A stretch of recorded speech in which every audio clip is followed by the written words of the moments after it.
Magandang hapon mga kapatid.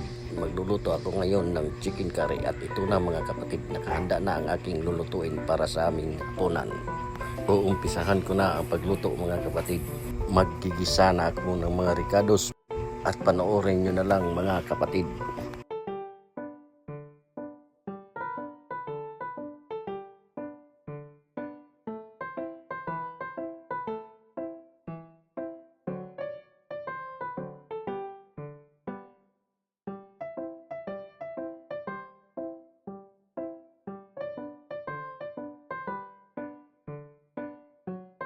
After few minutes, ilalagay na natin ang patatas, carrots at siling pula.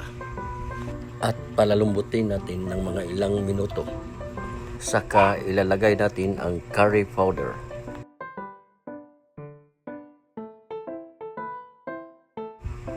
Ayan na mga kapatid, palambot na ang patatas at carrots.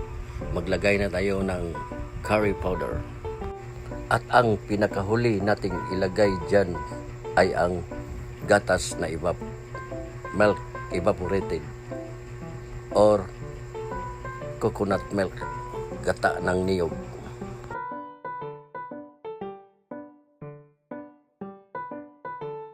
Ito na guys ang pinakahuli nating ingredients na ilagay sa ating chicken curry. Ang gatas. If wala kang gatas, pwede rin ang coconut milk or gata. Ayan na ang ating chicken curry.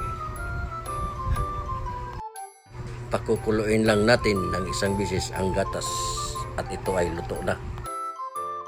Ito na mga kapatid, titingnan na natin ang ating chicken curry.